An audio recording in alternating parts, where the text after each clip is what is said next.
This is Lorraine. And Jennifer Denny.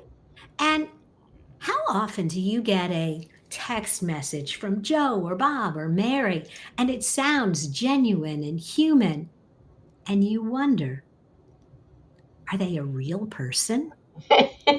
Quite often these days, Mhm. email, social media. I just don't know if I'm talking to a real person anymore. And maybe I use too much AI. Like I know, the difference, but I've definitely been fooled. Mhm.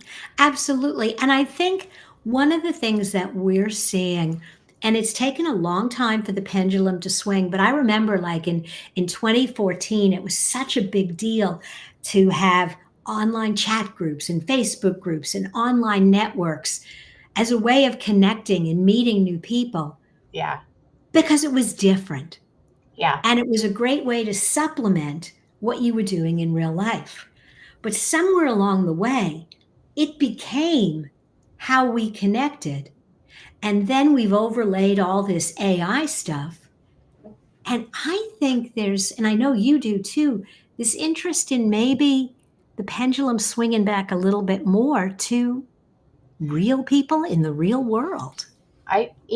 people live in both worlds, and so that's just a fact. And I think we try to go too much online, and I think it is going to swing back, but people really do like that human connection, and you just can't quite get that online that you can with a real event.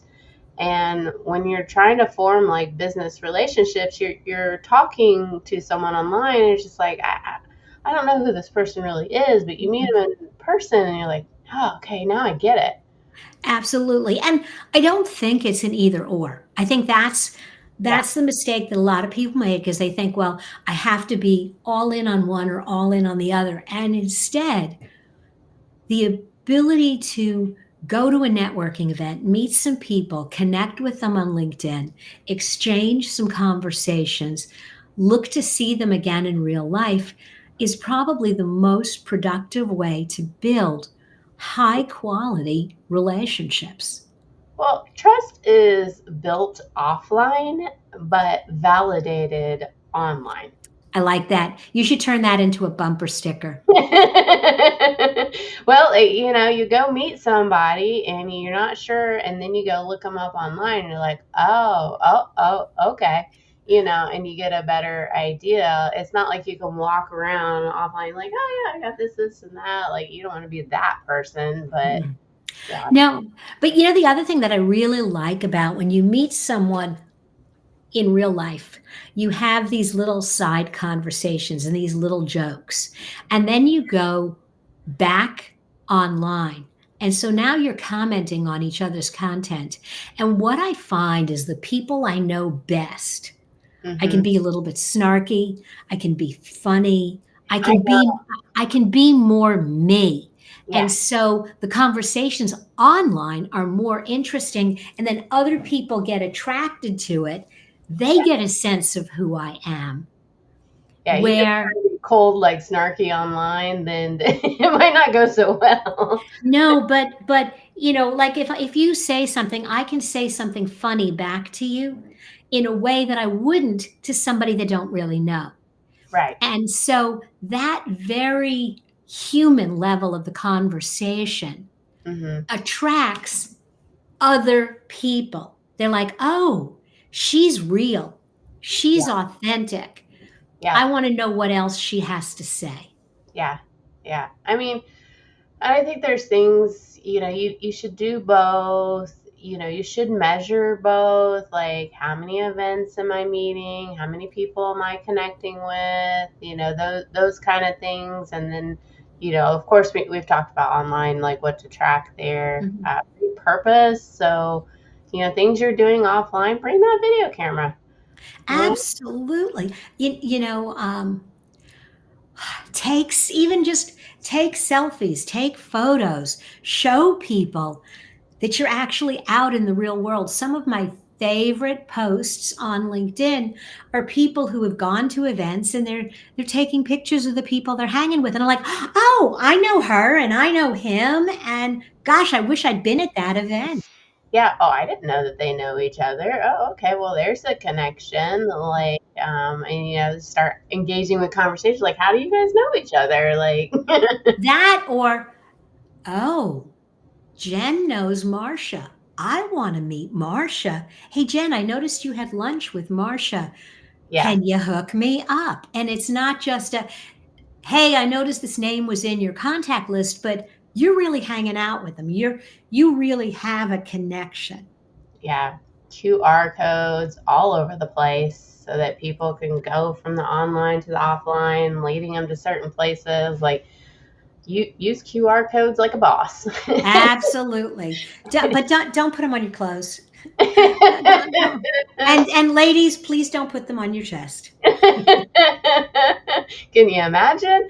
Well, when they first came out, people were putting them everywhere, and you were like, that's not a good place for a QR code. Yeah, That's not a good place for a QR I code. actually have a good story about that. I was judging a competition, and this was back in, oh gosh, I want to say it was about 8 years ago. And I just told them that they were completely wrong about QR codes and they shouldn't use them and it wasn't going to turn out well. And boy, was I wrong.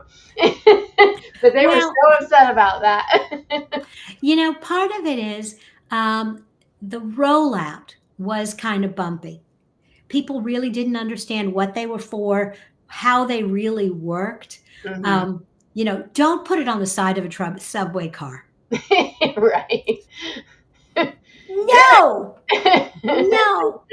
But a billboard behind the subway car, so when you get off the subway, it Yeah. makes sense. Yeah. On your trade show booth. There are lots of ways you can invite people to connect with you. And the other thing I'm going to say, and I think this is something a lot of people do, is, oh, you can find me on all the social platforms. Yeah, I can. Pick one. Pick one, be particular, like so that people know where you're at. I mean, Mhm. I've dropped. I don't do TikTok. I don't do Instagram. Like you, Facebook or LinkedIn. That's where I'm Yeah. at. That's where I'm active. Like I narrowed that down for sure. Yeah, I'm on.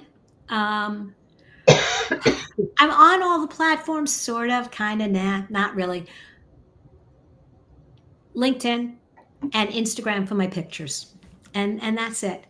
Yeah. That if you want to see my pictures, go to Instagram. If you want to follow me and my podcast, LinkedIn. So, I mean, if you're already doing offline, I think, that's, and you're not doing online, then you need to go online. And then if you're all online, you need to get back out in person and get some events and have a mixture between that. We have longer sales cycles going on. So that will help you kind of make that connection and people really know who you are. And stay, for me, I stay concentrated. Don't be running all over to events where you're not going to see the same people over and over. Like, choose events that are regular and you can meet the same people and start to form those relationships. Absolutely, and it's just like what you're doing online. Pick two or three places. If you're in a particular community and there's a chamber and there's a women's group that both serve that community, go to both of those events and be a player at both of those events. Just don't drive 30 miles away to go to a women's event in a totally different town. Now, not efficient with your time. You're probably not going to go back. Like, I mean, it's I really check a lot of boxes for that to make sense. And don't shove your business cards in front of everybody's face. No, if they want to know you, they will ask. Yeah, yeah. Cool. All right, people, get out there. Go make friends. Um, Look for us in the real world. Look for us online. And look for us every Friday morning right here. All right, take care. Bye now.